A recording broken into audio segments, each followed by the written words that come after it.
ہمارے جو یہ امام نسائی ہے نا، نسائی شریف جن کے سیاستہ، تو مسلمان مجاہدین جب ان کے گاؤں پہنچے نا تو وہاں سارے مرد بھاگ گئے تھے، ایک مرد بھی نہیں رہا، عورتیں ہی عورتیں تھیں۔ جب مسلمان مجاہدین کو پتہ چلا کہ یہاں تو عورتیں ہی عورتیں ہیں، تو انہوں نے یہ نہیں کہا یہ تو غیروں کی عورتیں ہیں، لوٹ مار کرو، قتل و غارت کرو۔ انہوں نے کہا کہ نہیں، عورتوں سے ہمیں لڑنے کی کوئی ضرورت نہیں ہے۔ وہ اس گاؤں کو چھوڑ کر واپس آ گئے، کہا کہ یہاں تو عورتیں ہی عورتیں ہیں اور تم کیا کر رہے ہو؟ یہ ہے مسلمانوں کا کردار۔ اور جب حاتم طائی کی بیٹی ننگے سر حضور کے سامنے آئی تو پھر رسول اللہ نے ان سے قید ہو کر آئی اور فرمایا کیا چاہتی ہو؟ کہا جی میں نے آپ یہاں نہیں رہنا، مجھے میرے بھائی عدی بن حاتم شام دوڑ گیا ہے، آپ مجھے سواری دیں اور راستے کا خرچہ دیں، زیادہ راہ دیں تو مجھے آپ آزاد کر دیں۔ حضور نے فرمایا یہ بھائی ان کو سواری بھی دے دو، ان کو کپڑے بھی دے دو، ان کو زیادہ راہ بھی دے دو اور ان کو بحفاظت شام روانہ کر دو۔ جب وہ شام پہنچی نا، عدی بن حاتم، حاتم طائی کے بیٹا، ان کا بھائی نے کہا تھا میں نے حضور کا کلمہ نہیں پڑھنا، جو مرضی ہو جائے۔ جب وہ بہن بھائی کے پاس پہنچی تو پہنچنے کے بعد اس نے پوچھا تو کہاں سے آ رہی ہے؟ انہوں نے کہا میں تو رسول اللہ کے دربار سے آ رہی ہوں۔ انہوں نے کہا پھر کیا ہوا؟ انہوں نے کہا میں تو قید ہو گئی تھی۔ انہوں نے کہا پھر تجھے قتل نہیں؟ انہوں نے کہا قتل کی بات کرتا ہے تو قتل کی بات ہے؟ انہوں نے کہا تو نے کیسا ان کو پایا؟ انہوں نے کہا بھائی جان ایتھے سمجھ آنے والی گل نہیں۔ انہوں نے کہا میں تے نہیں مننا۔ انہوں نے کہا جلا ہویا ایک بار جا تے صحیح، تو ویکھ تے صحیح، تو آیا نہ درتے کیوں بد نصیبہ، ہزاراں رنگاں وچ رنگیں دے محمد۔ بہن دے کہن ہوتے عدی بن حاتم کہنے میں تو تیز سواری رکھی ہوئی سی، میں تو نس آیا، میں حضور دا کلمہ نہیں پڑھنا۔ بہن کہنے لگی ایک باری جا تے صحیح، یہ دسن والی گل کوئی نہیں، ایک باری تو جا کے چہرہ انور ویکھ تے صحیح، خلق عظیم ویکھ تے صحیح، انہاں دی اخلاق تے عادات ویکھ تے صحیح جلیا۔ وہ کہندے میں اتھوں نسدا آیا، نسدیاں پھر میں جدو آیا تو مینوں پتہ چلیا حضور مسجد نبوی شریف وچ تشریف فرماون۔ کہندے میں جدو جا کے حاضر ہویا تو حضور اٹھ کھڑے ہوئے میرے واسطے۔ انہاں مولویاں پیراں خود اخلاق کے وجہ پیش کیتے، میں تو انہوں سچی گل کر رہا۔ ارے نہ چونکہ خود نہیں اس راستے تے چلنا سی تے چونکہ ایسے تھے تو پھر چونکہ ایسے تھا تو پھر کیوں جی؟ اور جڑی عورت رو رہی سی اپنے عزیز دی قبر ہوتے، حضور قریب تو گزرے تو فرمایا اسبری، انہوں نہیں سی پتہ رسول اللہ فرما رہے ہیں، انہیں سر رکھے ہوا۔ غم چیز ہی ایسی ہوندی، اسی واسطے حضور نے فرمایا میرا امتی پناہ منگے، غم بندے نو تباہ کر کے رکھ دیندا۔ انہیں کہا مینوں کہنے والے اسبری، جے تینوں یہ مصیبت پہنچی ہوندی تو تم مینوں نہ کہندا ہے گا۔ میرے آقا نے یہ سنی گل تے حضور چل پے، اس عورت نو کوئی گل نہیں فرمائی۔ اس سے یہ بھی پتہ چلتا ہے کہ جب آدمی اگلا اس حالت میں ہو تو اس کو تبلیغ نہیں کرنی چاہیے، بس جو بات کر دی وہ کر دی، بات ختم ہو گئی۔ زبردستی کسی نو ڈھا کے منانا ہے، لبیک دا نعرہ جنوں سمجھ نہیں آیا ہن تسی انہوں ڈھا کے کی منانا ہے؟ اور مینوں یہ دسو تسی جیڑا اے نہیں کہندا حضور میں بھی لبیک کا اتنا ہی مانا ہے، حضور میں بھی حاضر، میرے بچے بھی حاضر، میرا مال بھی حاضر، میری عزت بھی حاضر اور میرے ماں باپ بھی آپ کے لیے حاضر، اس سے زیادہ لبیک کا کوئی معنی نہیں ہے۔ اور تاجدار ختم نبوت کے نعرے کا اس سے زیادہ کوئی معنی نہیں کہ ساری دنیا طے و بالا ہو جائے لیکن حضور کی ختم نبوت پر پیرا ہر صورت میں ہوگا، بس اس سے زیادہ تاجدار ختم نبوت کا ہاں جی اس سے زیادہ لوگ ان کو سیاسی نعرہ بنائے پھرتے ہیں، پیڑا اور تے پھکیاں اور امت اس نعرے پر کھڑی ہو گئی اور وہ نیچے اختلافات تھے امت ان کو بلا گئی، انہوں نے کہا بس بھائی لبیک۔ مسجد نبی شریف میں عرب بھی کہتے ہیں لبیک یا رسول، ہم عربی ہیں لیکن یہ نعرہ تو ہاں جی مصری بھی کہتے ہیں لبیک یا رسول۔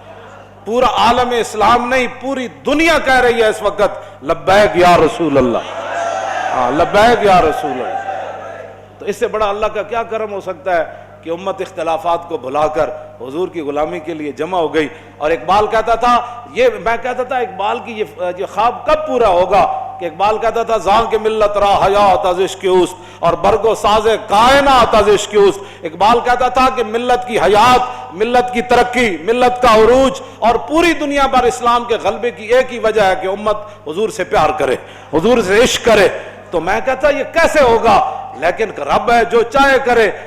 یہ نہیں پتا تھا کہ ممتاز قادری نے جو تختہ دار پر لبیک کہا تھا اس نعرے کی برکت سے پوری امت ایسے کھڑی ہو جائے گی۔ ہاں جی بات اتنی ہے کہ او عورت نے حضور نال گل کی تھی کہ مجھے بہت مصیبت پہنچی ہے، اس کو تو پتہ نہیں تھا یہ رسول اللہ ہے، اور غم کتنی عجیب چیز ہے کہ وہ حضور کی آواز کو بھی نہ پہچان سکا۔ اللہم انی اعوذ بک من الغم والحزن، حضور کی اپنی دعائے مبارکہ ہے کہ میرا امتی کہ میں پناہ مانگتا ہوں غم اور حزن سے۔ ہاں جی، یہ بڑی ڈاڈی شے ہے۔ اب میں جو بات اگلی کرنے لگا ہوں، بعد میں جب صحابہ آئے تو انہوں نے کہا آپ کو پتہ ہے جنہوں نے آپ کہا تھا اصبری صبر کرو وہ کون تھے؟ کہا نہیں۔ انہوں نے کہا وہ تو خود رسول اللہ تھے۔ وہ میں نے حضور کو یہ جواب دیا ہے۔ وہ کہتی ہے میں پھر گئی جلدی جلدی حضور کے دربار پر، میں جو بات کرنے لگا ہوں وہ یہ ہے۔ وہ کہتی ہے جب میں حضور کے دروازے پر پہنچی تو میں نے کوئی وہاں چوکیدار نہیں پایا۔ 50 گارڈ اگے تے 50 پیچھے، اس حضرت صاحب نہ سلام کون لوے گا؟ جتیاں پوان والے اور جبے پوان والے اور تے میک اپ کرن والے اور۔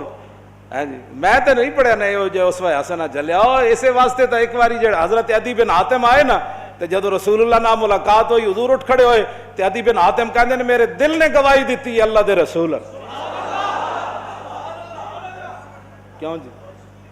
فرماندے پھر حضور نے میرا ہاتھ پکڑیا تے حضور اپنے در اقدس کی طرف گھر دی طرف چل پے۔ کہندے راستے ایک بڈھی مائی مل گئی، عورتاں نوں ویسی گلاں نہیں مکدیاں تے مائی بھی ہوے تے پھر بڈھی بھی ہوے۔ کہندے انہوں نے اتنی لمبی گفتگو حضور نال کیتی تے حضور دے چہرہ انور تے بھی ناگواری دے آثار ظاہر نہیں ہوئے کہ میرے نال مہمان ہے تو بس بھی کر ہوں۔ کہندے نے میں کھڑ کھڑ کے تھک گیا، لیکن رسول اللہ نے ایک بار بھی اس مائی نو نہیں فرمایا کہ مائی بس کر اور کام تھوڑے۔ کہندے انہوں نے اپنی پوری گفتگو مکمل کی تھی تو پھر حضور چلے نہ جدوں، کہندے دوسری باری میرے دل نے گواہی دیتی حضور اللہ دے رسول۔ تو کہندے جدوں رسول اللہ گھر تشریف لے آئے تو حضور دا ایک مبارک تلائی سی جہدے تے حضور آرام فرماندے سن۔ کہندے نے اودے وچ کھجور دی چھال بھری ہوئی سی، کھجور دے پتے بھرے ہوئے سن، اس تے او بدن مبارک سوندے سن جنہاں دے بارے حضرت انس کہندے نے میں 10 سال خدمت کیتی، حضور نہ سلام لیا، ہزاراں واری لیا، حضور دے مبارک ہتھاں نوں بوسہ دیتا، چومیا۔ ما مسست خزن ولا حریرن ولا شیئن قط الین من کف رسول اللہ، نہ میں کوئی ریشم نو ہاتھ لایا نہ کائنات دا کوئی اور نرم کپڑا ہو جائے میرے ہاتھ چ آیا کہ حضور دے مبارک ہاتھ تو نرم ہاتھ ہوئے۔ کیوں جی؟ حضور اس تلائی تے سوندے سن جہدے وچ روئی نہیں سی، کھجور دی چھال بھری ہوئی سی، نہ انہاں کدی چھال ہوتے سونے، نہ انہاں کدی بدر جانے، نہ انہاں کدی جناب تلوار پکڑ کے خندق وچ پہرے دینے۔ انہیں تو کہنا یہ لبیک والے کیا کر رہے ہیں؟ اسلام تو امن کا درس دیتا ہے۔ میں کہا دسو نا خندق وچ کتنے بندے آئے؟ کیوں جی؟ خندق وچ کتنے بندے آئے؟ یہ دسو نا قوم لوگاں نو، اذا جاءتکم جنود فارسلنا علیہم ریحا وجنودا لم تروا وکان اللہ بما تعملون بصیرا اذ جاءوکم من فوقکم ومن اسفل منکم وزاغت الابصار وبلغت القلوب الحناجر وتظنون باللہ الظنونا هنالک ابتلی المؤمنون وزلزلوا زلزالا شدیدا واذ یقول المنافقون والذین فی قلوبہم ما وعدنا اللہ ورسولہ ہاں فی قلوب مرض ما وعدنا اللہ ورسول اللہ غرورا۔